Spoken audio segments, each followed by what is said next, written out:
¿Cuántos están listos para recibir la palabra en esta noche? Señor, declaramos que tu palabra, Señor, nos transforma, nos cambia, nos lleva a nuevos niveles. Señor, declaramos tu bendición sobre nuestras vidas. Padre, en el nombre de Jesús, te pedimos en tu nombre que toda distracción se vaya y que tu Espíritu Santo nos hable con total claridad y nitidez en el nombre de Jesús. Amén, amén y amén. Gloria a Dios. Amén.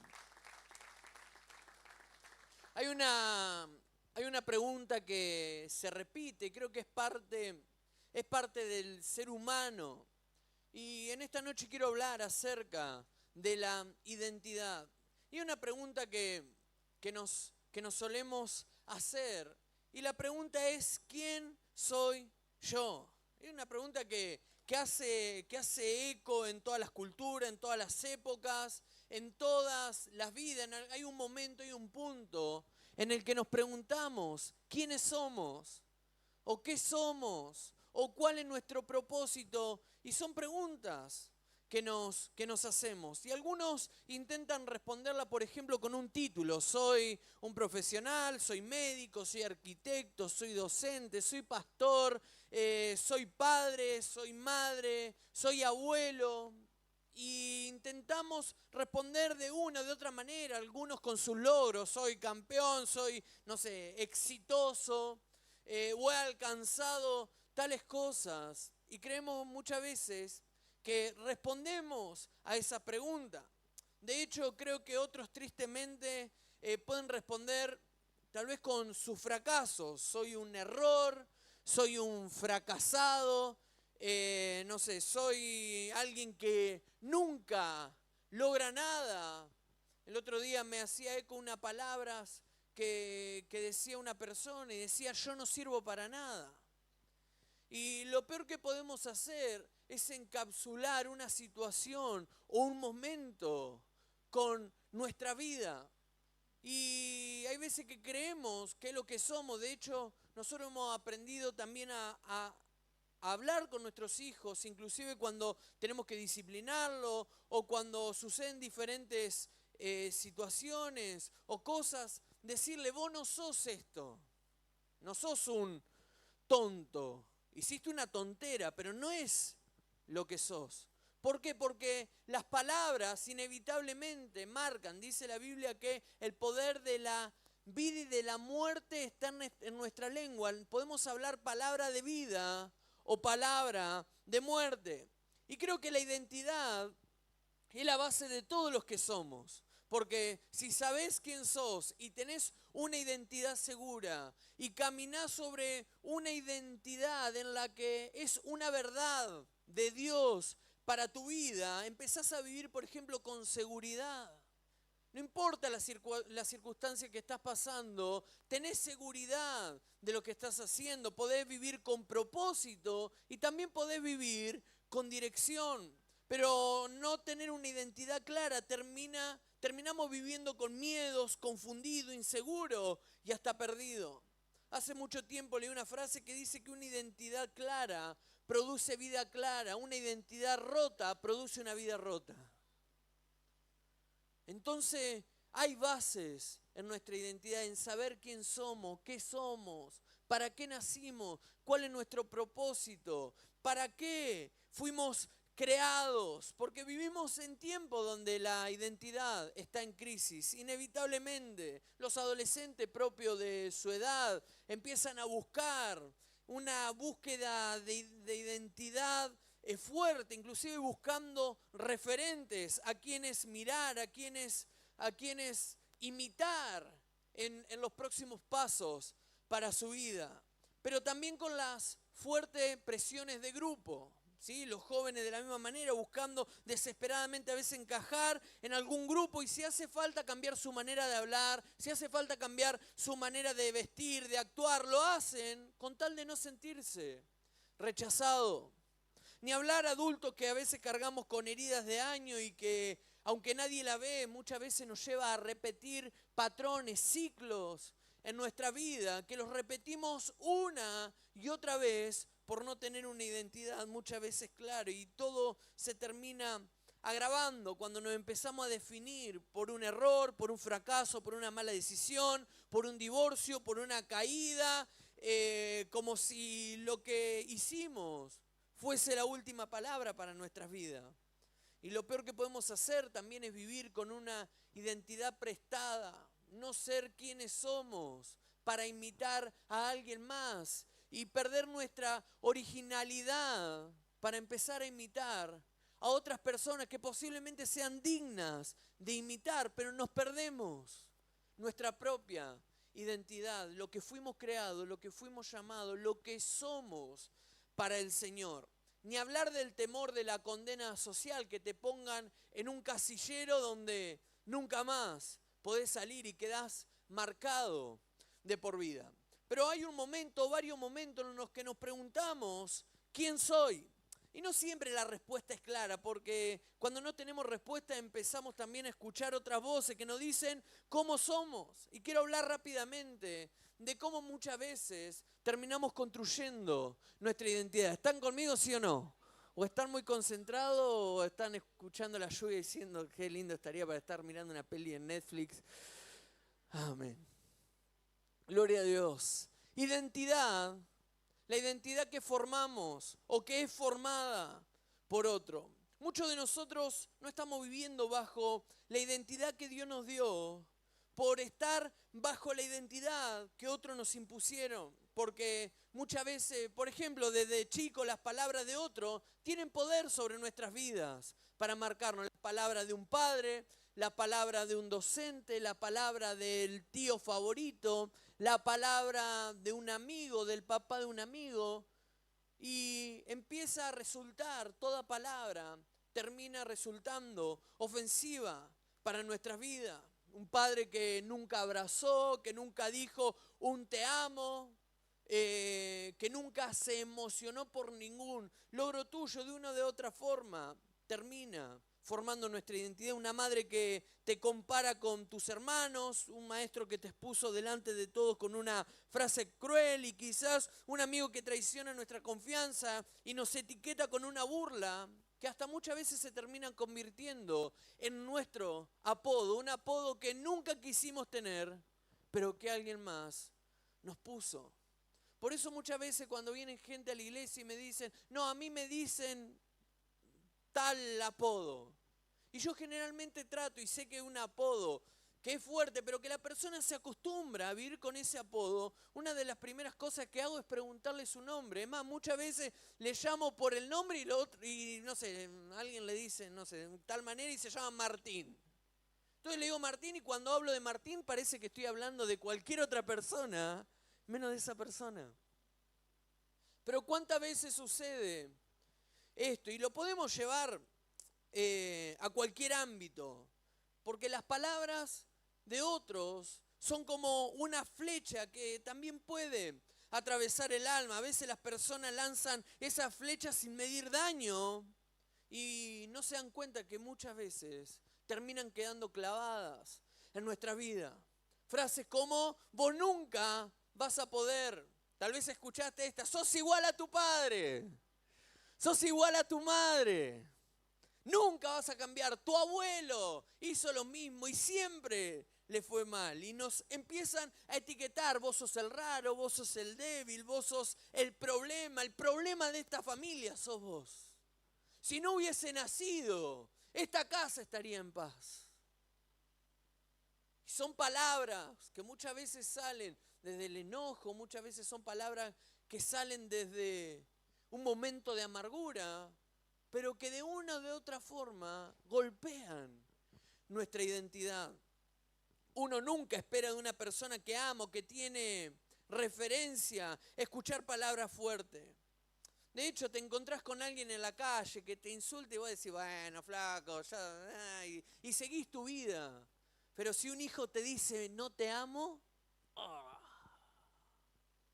¿sí o no? Sos el peor padre que puede tener, claro. Ni hablar cuando uno le habla, por ejemplo, a nuestros hijos, palabras ofensivas, y no nos damos cuenta que golpean nuestra identidad. Amén. Las cicatrices de las palabras muchas veces son más fáciles de sanar. De hecho, una vez escuché a alguien que dijo, hubiese preferido que me hubiese dejado el ojo negro antes que me diga lo que me dijo.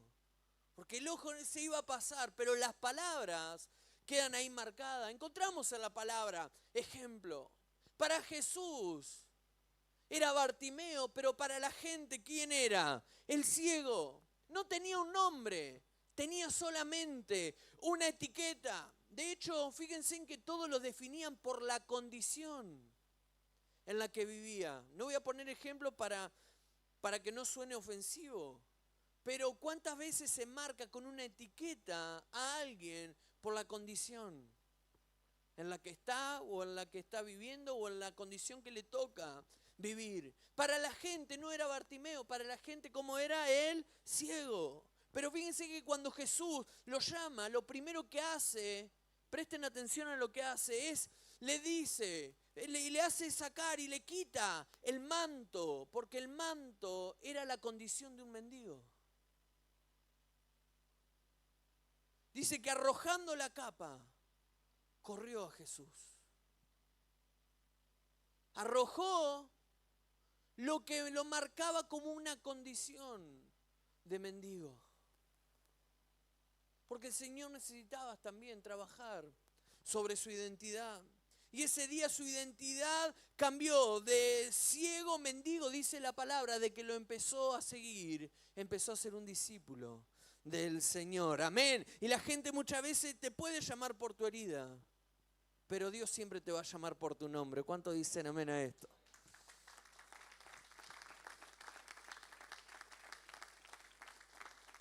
En la palabra hay nombre fuerte, por ejemplo Jacob. Jacob es engañador, suplantador. Pero dice la palabra que cuando tuvo ese encuentro con el Señor, su nombre fue cambiado y su nombre fue Israel. Y fíjense a dónde llegó su nombre. Jabes, su nombre significa, por ejemplo, dolor. Dice que desde que nació su madre lo marcó con una identidad porque tuvo dolor al tenerlo y dijo, te vas a llamar y todos te van a recordar como dolor. Y dice la palabra del Señor que Jabes hace un clamor a Dios y le dice, oh, si en verdad me bendijera y ensancharan mi territorio. Dice la palabra, ayúdame a librarme de todas las dificultades para que no me cause dolor. Y dice la palabra que Dios le concedió esa petición. Nosotros, por ejemplo, mi esposa se llama Mara. ¿Saben lo que significa Mara? Después googleelo. ¿No? Y también nombres que marcan, su madre no conocía al Señor y demás, y son nombres que marcan como alguien que se llama, y puede haber acá, y seguro, Dolores, por ejemplo, Soledad. ¿Hay Soledad acá? ¿Dolores hay? ¿Segundos nombres? Ah, sí, yo. Una compañera, bueno. Pero ¿cuánto conocemos esos nombres? Es decir, ahora, las etiquetas. A mí me llama la atención, por ejemplo, Pilato. Pilato cuando iban a crucificar a Jesús dice que hizo hacer una inscripción. ¿Recuerdan eso? Jesús de Nazaret, el rey de los judíos. Ahora, fíjense en que cómo cuando pusieron era un texto, una frase sarcástica, se estaban burlando, no es que creían realmente que Jesús era el rey de los judíos, por supuesto que no creían en nada.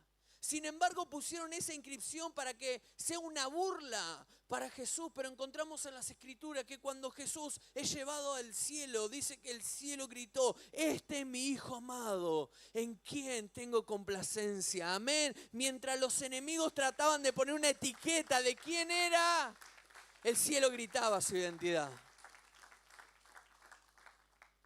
Amén. Y el mundo pone etiquetas con desprecio.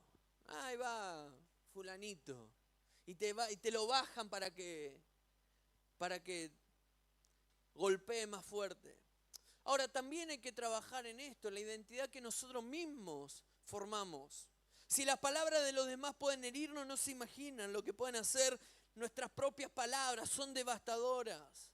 Amén, a veces en ese espejo interno que te devuelve una versión tuya que ni siquiera vos querés, ese reflejo que te recuerda todas las cosas que haces mal o que hiciste mal en el pasado. Y muchas veces hasta ese espejo agranda los errores o achica los logros. Siempre vas a fallar. Ya está, perdiste el derecho de ser usado por Dios. Cuando no alcanzás una meta nunca vas a llegar. No naciste para esto.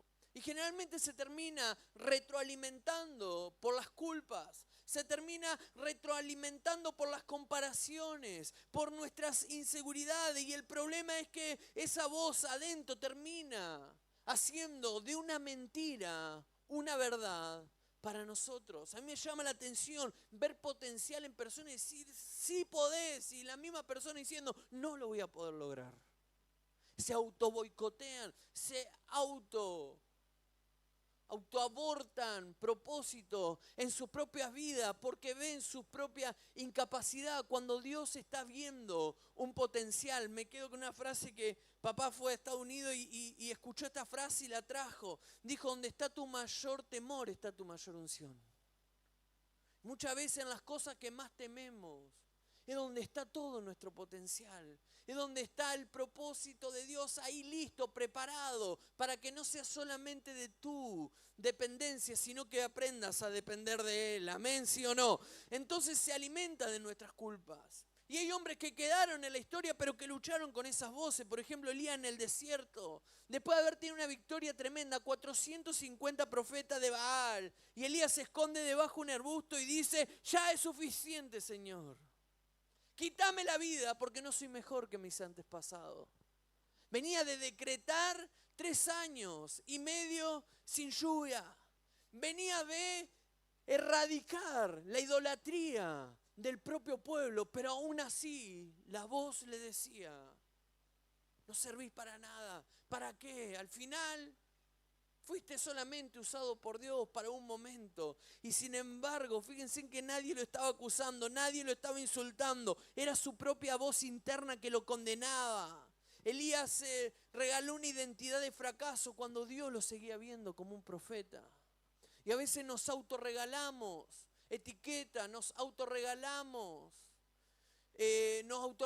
situaciones en las que decimos, esto es lo que soy. Soy un verdadero desastre. Nunca voy a cambiar.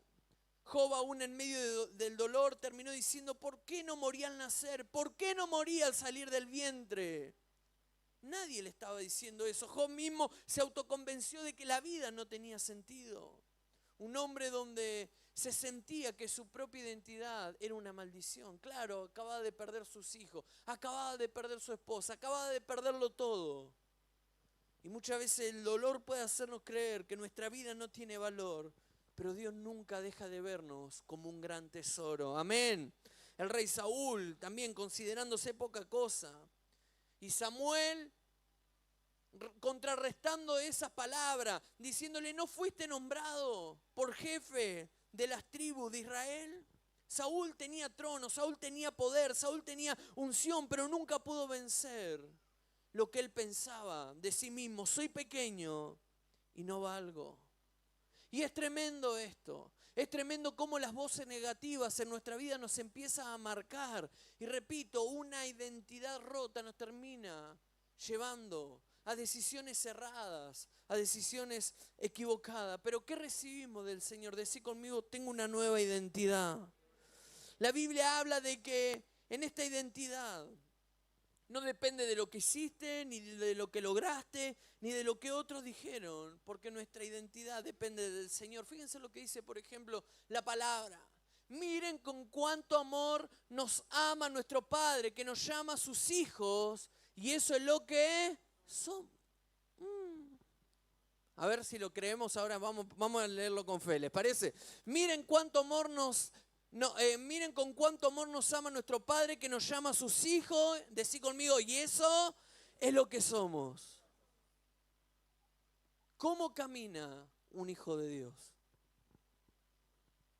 ¿Cómo camina? Alguien que tiene su identidad sana y ahora puede reconocer que Dios es su Padre. Una persona que sabe que Dios es su Padre puede creer que si Dios está con nosotros, no hay nadie que pueda contra nosotros. Que aunque nuestro padre y nuestra madre nos abandonen, con todo el Señor nos va a recoger. Pero cuando no tenemos esta identidad clara, podemos leer solamente texto y no vivirla. ¿Están entendiendo lo que estoy diciendo, sí o no? Esto significa, dice la palabra, que todo el que pertenece a Cristo se ha convertido ¿en quién? En una persona nueva. La vida antigua, las cosas viejas pasaron, dice la Reina Valera, una nueva vida ha comenzado. Que esto es parte de la nueva identidad. Que ya no vivimos arrastrados por el pasado, por lo que hicimos. Ahora en Cristo tenemos una nueva identidad. ¿Están conmigo, sí o no?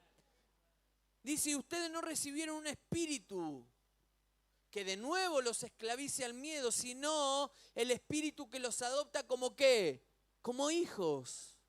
¿Y qué dice? Y les permite clamar, Abba, Padre. Tremendo. Y esta es la nueva identidad. Ya no estamos esclavizados en el temor, sino que ahora podemos clamar ¿a quién? A Abba, a Padre. Ahora esto en la práctica tiene que ser también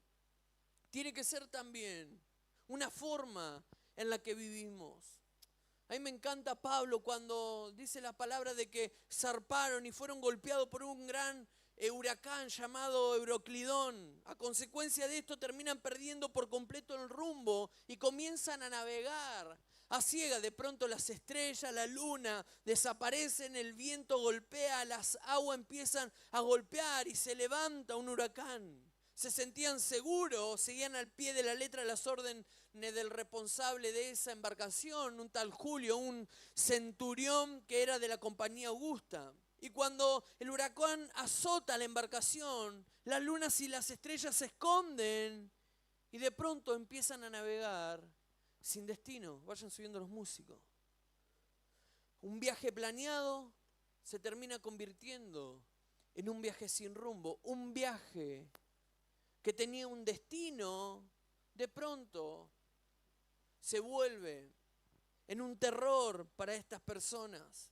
Y fue en ese momento que Pablo, y me gusta esto, que Pablo pasa de ser un prisionero más, de los 275 que iban adentro de la barca, pasó de ser un prisionero más en ese lugar a convertirse en un líder responsable de las 276 personas.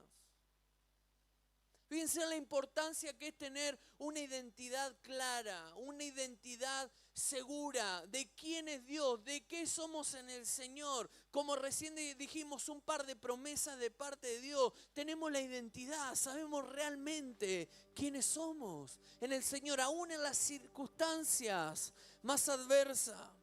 Y de pronto, en esa tormenta terrible, el apóstol Pablo, que era consciente de esa identidad, a diferencia de los demás que iban en un barco, rumbo a Italia y no estaban seguros de su identidad. Y en esa situación de desesperanza, el Señor lo usa en un momento específico. Llevan días sin comer, llevan noches sin dormir, hasta que Pablo levanta la voz y le dice, anímense. Vamos, tengan ánimo, porque ninguno de ustedes va a perder la vida. Aunque el barco se va a hundir, nadie va a morir. Y la clave la encontramos en este versículo. Porque esta noche ha estado conmigo el ángel de Dios, de quién soy y a quién sirvo. Identidad. ¿De quién somos? De las circunstancias, de los momentos, de las situaciones. ¿De quién somos? ¿De una voz que se levantó contra nuestras vidas? ¿De una voz que se levantó contra nosotros a decir cualquier barbaridad y a decir puras mentiras? ¿O podemos tener la certeza de que somos del Señor y que servimos al Señor? Repito, podemos tener la seguridad, la certeza de que realmente sabemos de quién somos, quién es nuestro Padre. Hay veces que dejamos mal a Dios. Imagínate ser una eminencia o un multimillonario, vamos a ponerlo de manera práctica, un multimillonario. Y que el padre le diga: hijo, todo lo que tengo también es tuyo, está todo a tu servicio. Pero andan mendigando por ahí unas monedas. ¿Cómo se sentiría ese padre que le da acceso a todos los recursos, pero prefiere mendigar? Un padre que nos llena de amor, y muchas veces buscamos ese cariño, ese amor en personas que nos van a fallar. Y no digo que está mal sentirse amado, es hermoso, pero eso no te puede definir. Eso no te puede definir. Y dice Pablo: no temas, no teman, no teman. Y muchachos, no se preocupen, porque ustedes tienen la bendición. Fíjense lo que termina diciendo, luego léanlo, el versículo 24, si no me equivoco. Luego termínalo de leer. Y le dice: el Señor le has concedido que yo viaje en esta nave. En otras palabras, lo que le está diciendo: agradezcan a Dios que acá dentro de la barca, de la embarcación, hay un hijo del Señor. Tremendo. Ahora, ¿se imaginan a Pablo alzando la voz diciendo: al final, Dios, por servirte ahora me voy a morir? ¿Se imaginan? Sin embargo, Pablo, en medio de las circunstancias adversas, reconoce la identidad de quién es y a quién sirve. ¿Están conmigo, sí o no? Den un aplauso a Dios por esto. Pablo sabe de dónde viene, Pablo sabe a dónde va, es la fuente de una declaración. Hermanos, los que tenemos una identidad colocada en aquel que es poderoso, que es más que suficiente para atravesar cualquier prueba, podemos decir: sé que vengo de Dios y sé que vivo por Dios. Voy terminando. No sé si alguna vez fuiste a uno de estos lugares donde hay diferentes tipos de espejos, posiblemente lo viste en algún lugar, y hay espejos que deforman, ¿no? Espejos que vos te ponés y decís: ¡ay, adelgacé! Hay otro espejo que te engorda, hay otro espejo que te hacen la cabeza así, el cuerpo chiquito así. Hay otros espejos que te hacen al revés, el cuerpo grande y la cabeza chica. Ahora,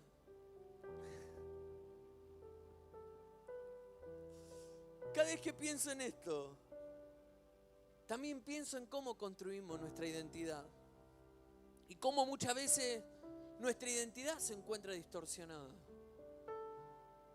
Cómo muchas veces al mirarnos en el espejo de la vida decimos: al final yo no sirvo para nada. Siempre voy a estar en esta condición. Siempre voy a fracasar. O nunca voy a poder escalar. O yo ya tengo mis propios techos. Ahora, creo que somos creados para vivir una vida conforme al tamaño del propósito que hay en nuestra vida. Repito esto: somos creados para vivir una vida conforme al tamaño del propósito de Dios en nuestras vidas. Nuestra identidad sin Dios está caída, nuestro pasado nos limita, nuestro futuro sin Dios no tiene esperanza. El Señor se le aparece a Gedeón, y esto lo sabemos todo, y le dice: vamos, Gedeón, varón esforzado, varón valiente. Y automáticamente yo imagino a Gedeón: ¿a quién le está hablando? ¿A mí? Si estoy en un lagar, acá escondido, esperando que los madianitas y los amalecitas vengan, se lleven todo, y aunque sea, me quede una parte para mí. Sin embargo, Dios había visto en Gedeón el hombre que Gedeón no podía ver, el líder que Gedeón no podía ver. Y es claro de que el Señor quería mostrarse a Gedeón para que vean de que la victoria venía de parte de Dios. Pasaron de 30.000 a 300. Y dijo: no. Tienes que saber de que la victoria viene de mi mano. Abro un paréntesis en esto. Quiero que sepas algo. Si hay algo que puedes lograr, algo que realmente pueda resaltar, lo puedes hacer solamente porque Dios está de tu lado. Tiene que ser inexplicable tu vida sin el Señor. Mi vida es inexplicable sin Él. Hay cosas que no las puedo explicar. Moisés dice, ¿quién soy yo? Y a mí me llama la atención. A mí me llama la atención porque, no sé, si yo hubiese sido... Si Él me pregunta y yo lo mando a hacer una tarea, ¿y quién soy yo? Y yo me sentaría y le diría, bueno, Rodri, porque vos tenés un potencial enorme, porque vos lo podés lograr, porque vos lo podés alcanzar, vamos, che, y le hubiese tratado de dar ánimo. ¿Hubiésemos hecho eso, sí o no? Si alguien nos pregunta. Y la respuesta de Dios no es, vamos, Moisés, vamos, vos podés, vamos, vos fuiste formado dentro del palacio. La respuesta de Dios a Moisés fue, quiero que vayas porque yo estoy con vos y te voy a dar señales para que veas de que yo estoy con vos.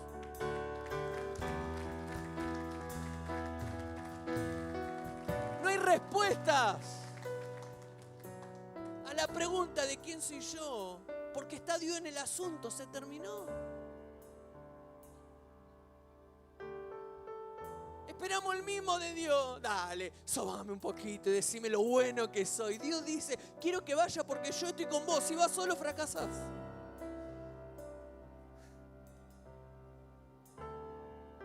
Y el error más grande que podemos cometer es mirar en un espejo nuestra propia capacidad y nuestras propias limitaciones. Es lo peor que podemos hacer. Te vas a ver y si el Señor te manda a hacer algo grande, te vas a sentir incapaz. Si te manda a hacer algo que estás acostumbrado a hacer, bueno, es parte de la vida. Pero cuando el Señor te manda a hacer cosas donde se pone en juego tu identidad, si vas y te miras en el espejo, en un espejo propio, vas a ver tus propias incapacidades, tu propia falencia y cosas que muchos de los que tenemos a nuestro alrededor, ni hasta los más cercanos, saben de nuestra debilidad. Por eso me encanta Caleb. Luego léalo, Josué capítulo 14. Encontramos a Caleb, 85 años. Cualquiera de nosotros podríamos haber dicho, ya está, basta, viví bastante, pasé el desierto, cayeron las murallas de Jericó, nos enfrentamos al enemigo, 85 años, ya estoy jubilado. Ya está. Y se mira en el espejo de la vida y Caleb, ¿cómo se ve? Arrugado, ya viejo, sin fuerza, perdiendo masa muscular, ya un poco más achacado. Pero Caleb no se miró sobre sus propias capacidades. Miró lo que Dios podía hacer con él. Y me encanta porque dice la palabra, todavía estoy tan fuerte como el día en que Moisés me envió. Dame ahora ese monte que el Señor me prometió. Está listo, está preparado para arrebatar una promesa de Dios. Fíjense, todavía estoy tan fuerte como el día en que Moisés me envió.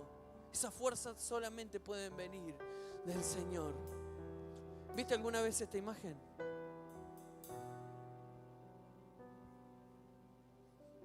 Yo creo que el Señor nos ve así. Nosotros vemos nuestras propias incapacidades. Decimos, va a sonar muy fuerte. Parecemos gatitos mimosos. Que no podemos enfrentar absolutamente nada. Pero cuando nos vemos frente al espejo de Dios, vemos al león. Cuando nos paramos frente al espejo de Dios, ya no son nuestras capacidades. Cuando nos vemos frente al espejo de Dios, ya no nos vemos tan pequeños como se veía Gedeón. Podemos ir y conquistar. ¿Con cuántos? ¿Con 300? Vamos y lo enfrentamos. Dáselo fuerte al Señor. Vamos, aunque te sientas como Gedeón, aunque creas que tu pasado te defina, aunque las etiquetas que te colocaron no te definen, vamos, aunque seas como Moisés, como Caleb, decirle a Dios, me miraré en el espejo y veré el tamaño de Dios. Y es un error mirarnos con nuestras propias fuerzas. Daniel no puede llevar muchas cosas adelante, porque no son mis capacidades, es el Dios que te capacita. Por eso si su Santo Espíritu se va de mi vida, yo ya no soy el mismo. Hay cosas que uno las empieza a hacer de manera automática, Pero cuando querés ir hacia arriba, necesitas soltar toda tu independencia y empezar a depender únicamente de Dios, tomarte fuerte de la mano del Señor. Necesitas sanar tu identidad. Si hay palabras que te marcaron, si hay situaciones, si hay cosas que hablaron acerca de vos que te están marcando, te están frenando, posiblemente les tengan que decir: Dios, de esta herida hace una cicatriz y dame una nueva identidad. Hace tiempo hablamos, de hecho creo que lo pueden buscar en YouTube, hay una prédica que hablamos acerca de las 3 fotos, creo que se llama el mensaje. Y hablamos acerca de cómo sanarnos, cómo estar en paz con uno mismo, porque muchas veces nos autocastigamos. Yo lo he hecho, seguramente lo hiciste cuando fracasaste alguna vez, cuando cometiste un error, cuando dijiste: ¿pero por qué hago lo que hago? Esto es lo que soy. Y empezamos a construir una identidad de acuerdo a lo que vivimos o a lo que pasamos.